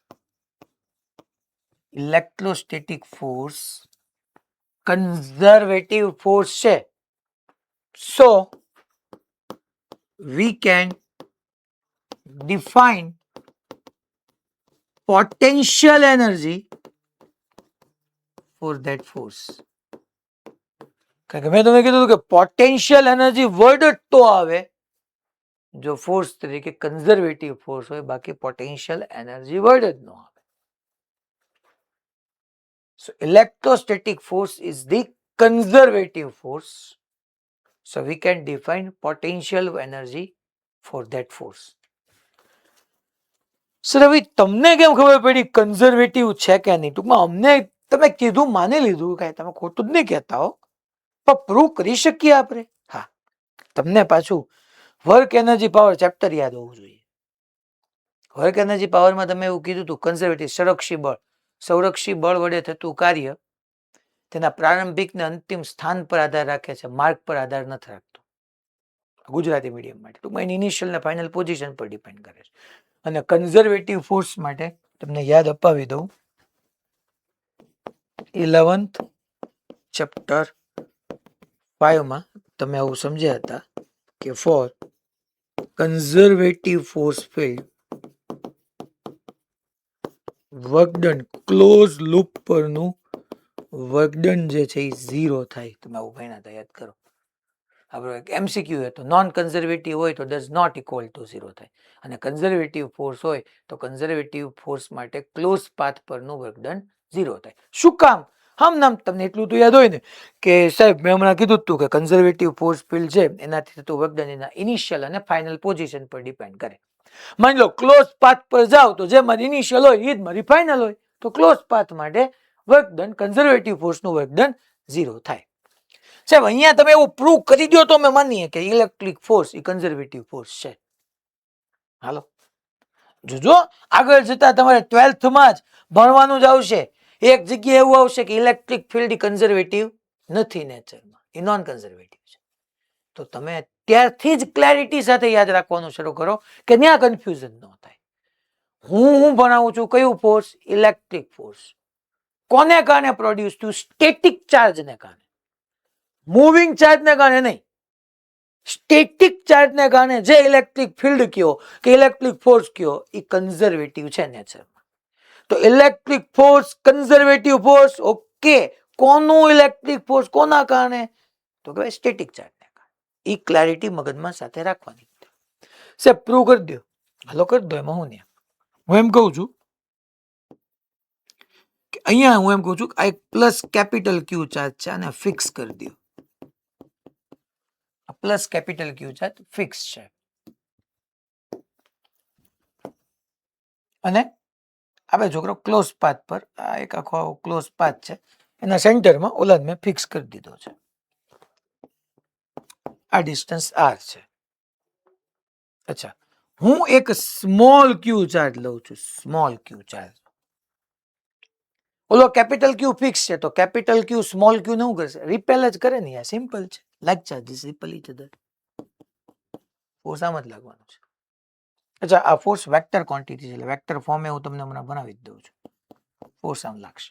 અચ્છા, હું આમ slightly displace કરું upward, dr vector જેટલું displace કરું. બંને વચ્ચેનો angle જોવો તો 90.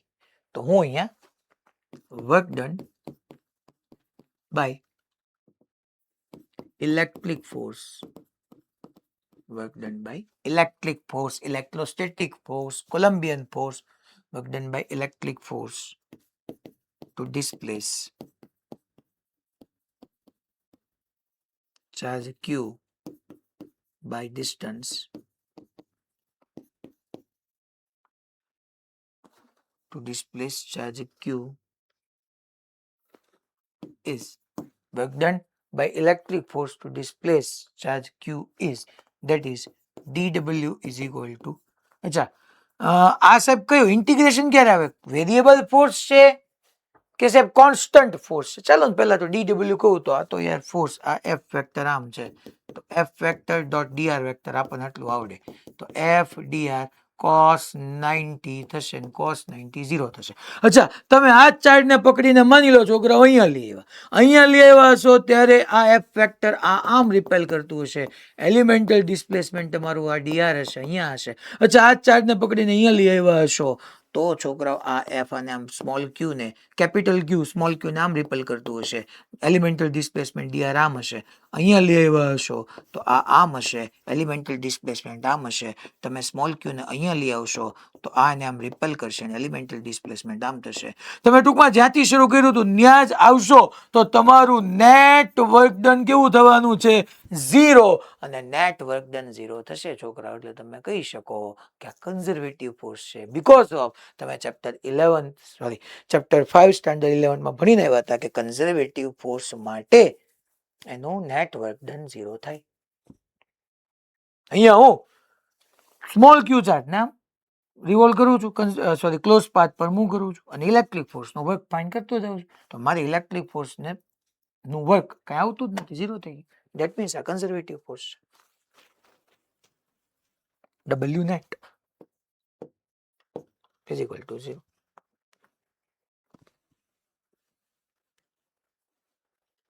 લા ખબર પડી ભાઈ? પાક્કું બધાને?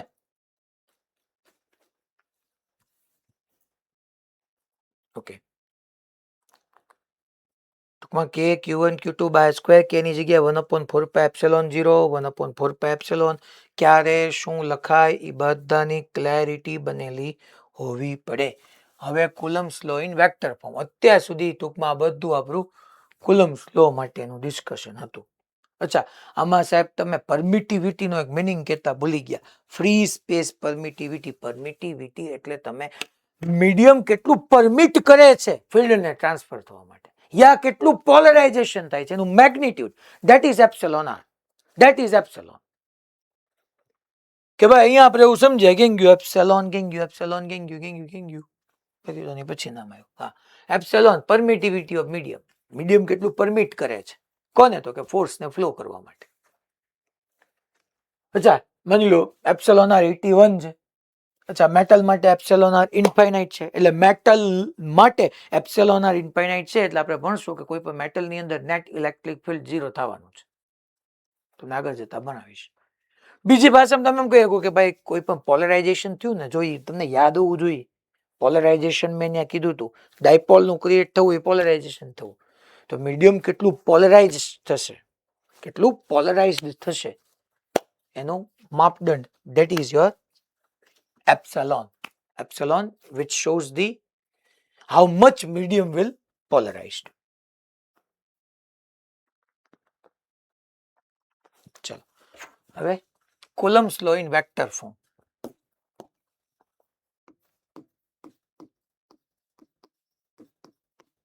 Coulomb's law in vector form.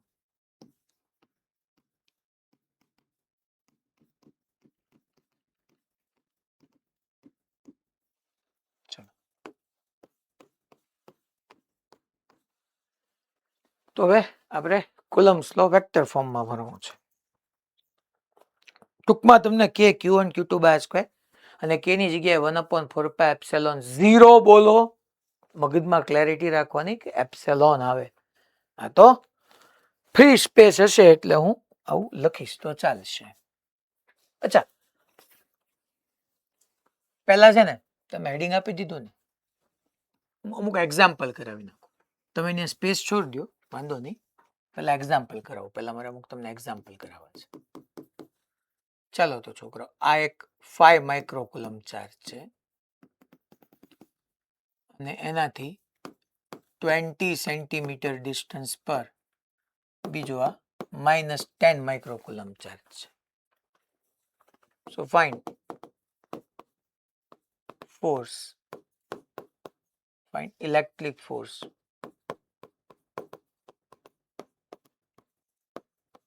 between two charges.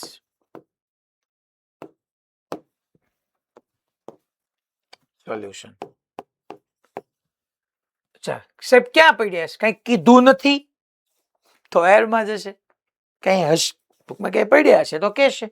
કઈ કીધું નથી, nothing is specified for medium, then we have to take in air. તો F is equal to formula 1/4π. એની બદલે k થી લખો તો વાંધો નહીં તમતારે. k Q1 Q2 by r square. અચ્છા, મીડિયમ એર જ છે તો k ની વેલ્યુ આપણને ખબર જ છે 9 × 10⁻⁹. Q1 કેટલું? 5 × 10⁻⁻6. Q2 કેટલું? 10 × 10⁻⁻6 upon r square. 20 centimetre. That means 20 × 10⁻² whole square. કારણ કે હું યુનિટ કે 9 into 10⁹ મેં SI માં લખી છે, તો મારે સેન્ટીમીટર ન ચાલે યાર, મીટર લેવું પડે ને. તો 9 into 5 into 10⁻⁻6 -6 અને પાછું આ 10 એટલે +1 એટલે -11 અને 10⁹ એટલે 10⁻²⁻2 થશે અહીંયા. અને આ 2 into 10⁻1 છે તો અહીંયા 2 સ્ક્વેર 4 થશે અને 10⁻1 નો સ્ક્વેર એટલે 10⁻2 થશે. 10⁻2 કેન્સલ આઉટ. સો 45/4 ન્યૂટન થશે.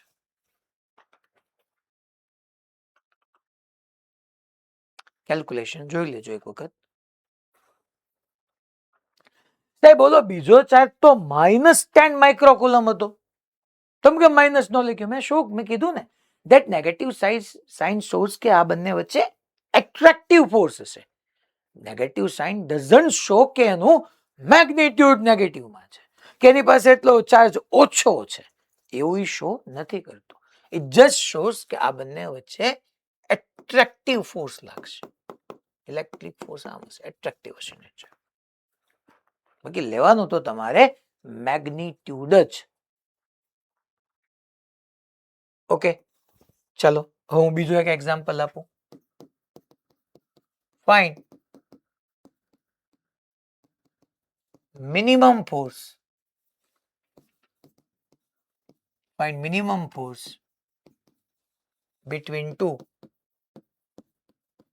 point charges. આ point charges માટે જ એપ્લિકેબલ છે, કન્ડિશન યાદ રાખવાની, સ્ટેટિક એન્ડ point charge માટે જ છે. find minimum force between two point charges. હાલો મને કયો, find minimum force between two point charges which is separated at a distance 5 mm, which is point charges which is separated at 5 millimeter.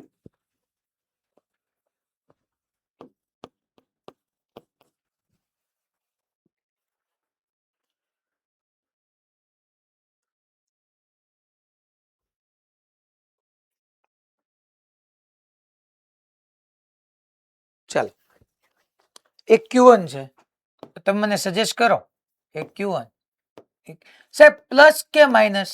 મેં તો magnitude પૂછ્યો, તમને ખબર છે એનાથી તો એટ્રેક્ટિવ કે રિપલ્સિવ. હું ટાઈપ્સ ઓફ ફોર્સ પૂછું તો તમારે કેવું પડે સાહેબ ચોખવટ કરો એ હું હશે ને કેમ હશે.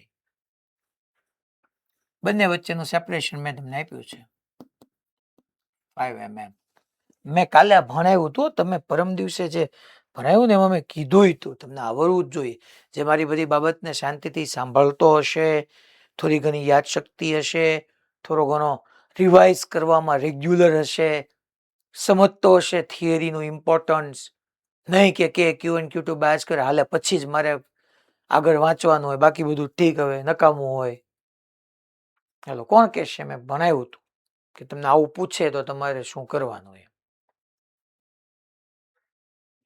કે ની વેલ્યુ તમને ખબર છે, આર ની ખબર છે, Q1 Q2 હું લેવું એ નથી ખબર. હાલો શું લેવું જોઈએ મેં તમને કીધેલું હતું કે Q1 Q2 આ લેવું પડે.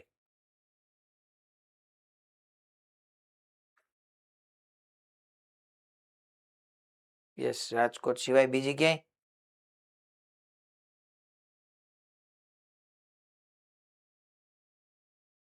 હા બોલો, આપણે જુનાગઢ માંથી બેન સિદ્ધિબેન સિવાય. હા બેન બોલો.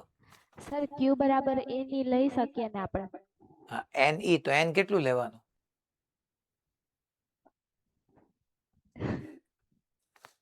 એન બરાબર 1 2 3 ગમે ઈ લઈ શકીએ.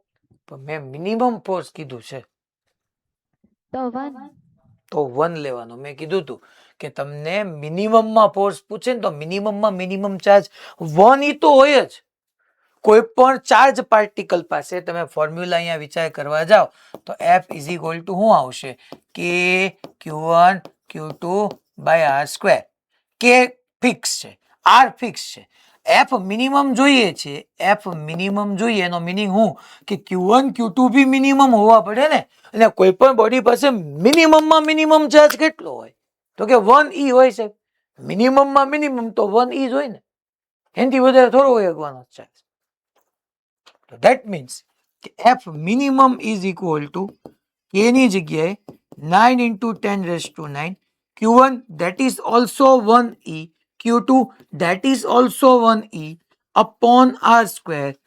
Now we can put value of e, that is 1.6 into 10 raised to minus 19, e into e, that means 1.6 into 10 raised to minus 19 whole square upon 5 mm, that means 5 into 10 raised to minus 3 whole square.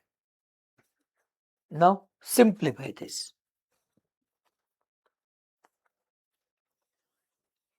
ખબર પડી તમને? આવું જ પૂછી લે. આપણે તો question ખોટો ડિક્લેર કરીને આવતા રહી. એમાં તો ભૂલ જ છે, ચાર્જ આપ્યો જ નહોતો. સમજીએ નહીં કે એને મને મિનિમમ ચાર્જ પૂછ્યો છે તો મારે ચાર્જ મિનિમમ વેલ્યુ ચાર્જની NE, Q is equal to NE, any minimum value 1 હોય તો 1E એ કોઈ પણ ચાર્જનો મિનિમમ ચાર્જ થયો. સેપરેશન ફિક્સ કહી દીધું છે તો મારે ચાર્જથી જ ફોર્સને મિનિમમ કરવું પડશે. બોલો 12 વાગ્યા શું છે? તો હવે આપણે ટાઈમ બદલવો પડશે. રેગ્યુલર છે ને મારો 10:30 થી 12:15 કરી નાખો.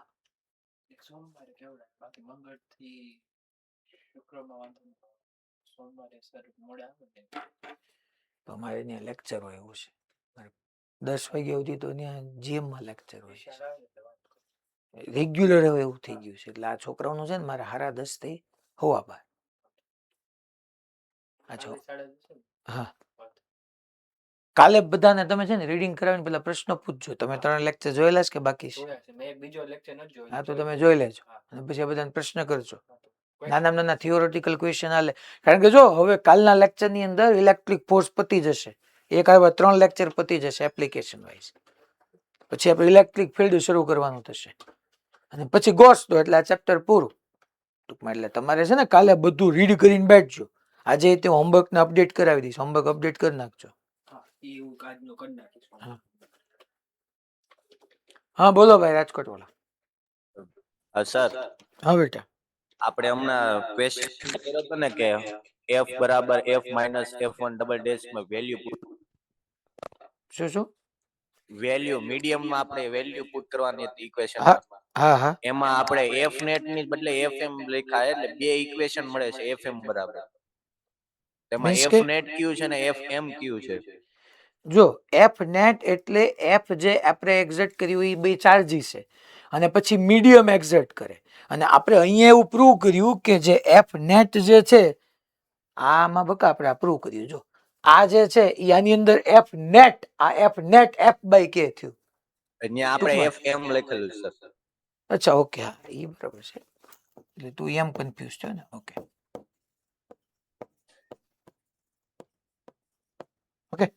એટલે આ આપણું એફ, આની અંદર તો હું તો બે પોઈન્ટ ચાર્જીસ વચ્ચે તે હું કર્યું કે Q1 Q2 પર મીડિયમ બદલાઈ ગયું એટલે એફ નેટ એફ બાય કે થઈ ગયું.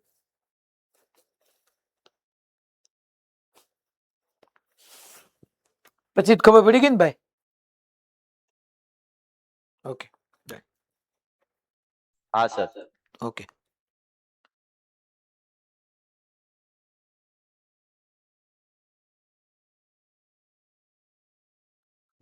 અચ્છા ને માઇનસ સાઇન ખાલી શું શેના માટે છે?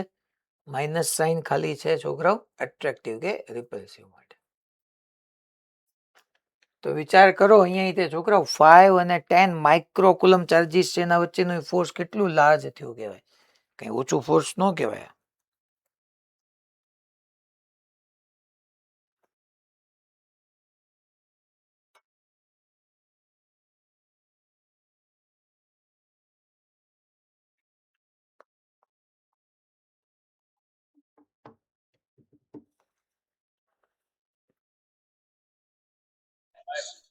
હા ભાઈ.